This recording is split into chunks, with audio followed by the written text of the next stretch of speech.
na trego pak më thellësisht për shkollën Vatra. Kur u hap?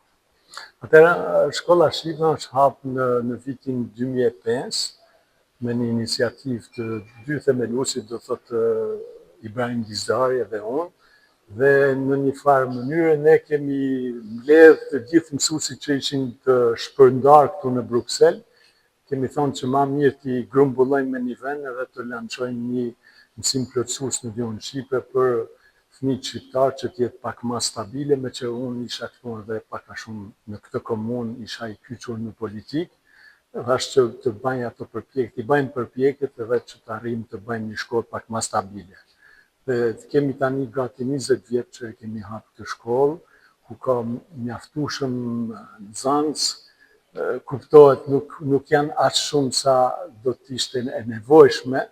po për në shkallën e shkollës shqipe ne kemi mjaftueshëm nxënës, sepse këtu ka edhe shumë shqiptar, por sigurisht se këtu në Bruksel do të duhet për t'i integruar të gjithë shqiptarët për të luftuar asimilimin në këtë shoqëri, do të duhet ma shumë se 30 shkolla të tilla, por që fatkeqësisht pak a shumë një përkujdesje, edhe jeta ndoshta do thotë profesionale, gjitha bëjnë që nuk themelohen sepse nuk ka kërkesa. Do thotë këtu në Bruksel i kemi mirë me këtë shkollë shqipe. A mund na bësh domethënë një krahasim para 20 viteve ose 10 viteve edhe tani? Domethënë numri i nxënësve po ngritet apo po bie? Interesimi për të mësuar gjuhën, për ta ruajtur kulturën, traditën, gjuhën, gjitha. Interesimi është gjithmonë i pranishëm, po varësisht gjithashtu edhe me valet e imigrimit këtu në Belgjikë, sepse të interesuarit më të parë që interesojnë janë ata që vinë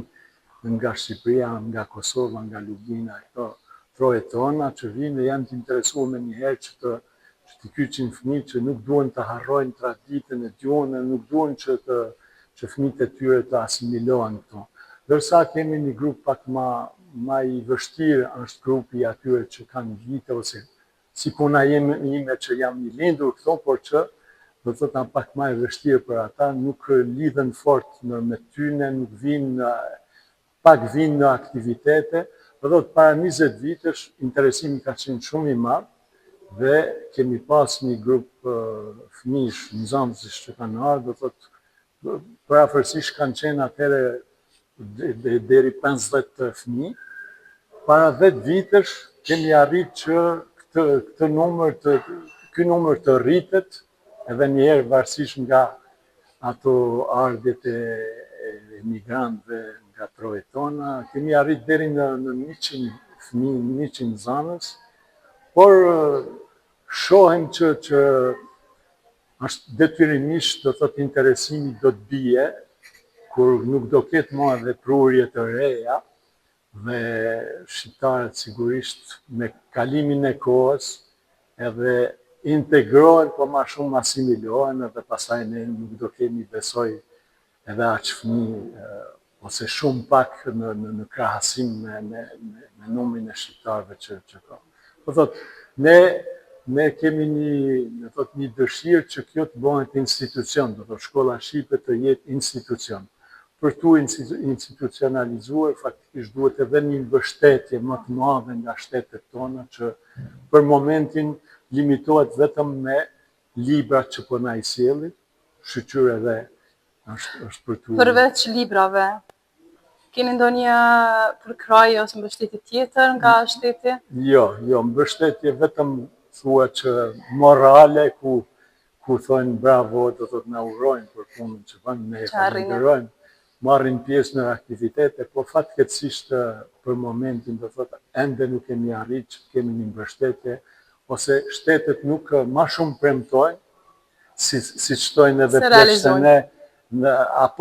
se i thoshin ati, apo të martojnë, tha, po, thot, në mramje, tha, më martojnë, tha, po nesër harrojnë. Harrojnë. Edhe kjo është, do të thotë është një fatkeqësi që ende atje proceset nuk janë edhe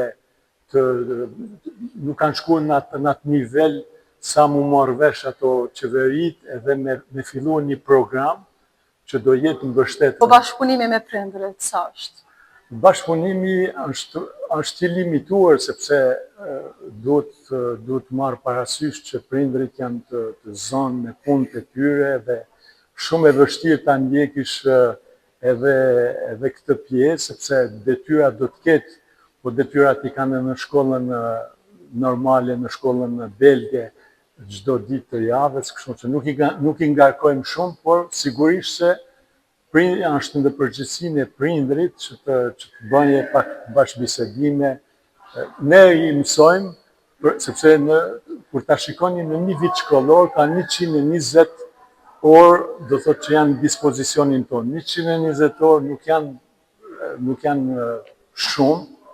janë shumë pak, po ne përqendrohemi ma shumë te bashkëbisedimet, që sa ma shpejt fëmija të jetë në gjendje të bëjë një bashkëbisedim që paktën kur futet te shtëpia,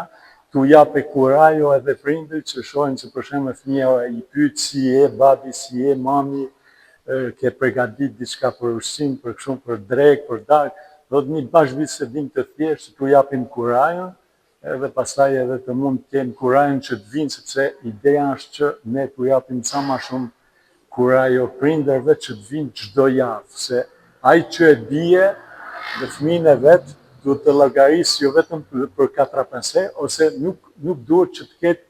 një pritshmëri të mrekullueshme, nuk duhet që të krehet se do një mrekulli, se për 120 orë ne nuk bëjmë mrekullira, ne i fusim në një ambient ku sigurisht se flitet shqip dhe mësohet shqipja, por që është shumë pak e mjaftueshme për të arritur rezultate, sidomos në një kohë të vogël. Kështu që u kërkojmë prindërve që të kenë një durim që t'i sjellin çdo javë, edhe pse nuk shohin një rezultat të jashtëzakonshëm, që të kenë kurajen dhe durimin që t'i sjellin tër vitin për ato 120 orë, dhe 120 orë është një korpus që është i mjaftueshëm pak a shumë për t'u mësuar atyre që të bëjnë një bashkëbisedim dash me prindërit, po edhe atje ato gjyshe që janë atje, ose kushrinj që janë atje në Kosovë. Domethënë nxënësit janë nga gjithë anët ku ka shqiptar. Po, ne kemi bërë pak a shumë ato statistikat, kemi 43% që janë nga Shqipëria lundineze, janë 41% që janë të Kosovës, pastaj të tjerë janë të Luginës, të Maqedonisë. Po, nga Malizi ka? Po, ka, kjo pak ma rrallë, sepse janë edhe ma pak ato, por që ka edhe të atyre vendit. Një mesazh të fundit për të gjithë prindërit, edhe ata prindër që nuk i kanë sjellë ende fëmijët këtu, dhe për gjithë përgatën tonë. Do thotë, unë do merja rolin e atyre gjysherve që thonë, mos e lini pa i pru ato fëmijët, pa i sjellë fëmijët tuaj, sepse realisht janë shumë e nevojshme, dhe të paktën në qoftë se dëshironi që ata të kenë ta marrin atë lidhje me identitetin e tyre, le t'i sjellim, se unë vetë jam i lindur këtu në Belgjikë, sikur mos ta kisha unë të lidhje me vlerat tona, me kulturën tonë, unë nuk do isha ai që jam sot, dhe sigurisht se jam më i kompletuar, duke qenë i lindur në Belgjikë në një organizim shtetëror pak më efikas se çfarë kemi atje në ato vendet tona, por jam shumë më i kompletuar nga fakti që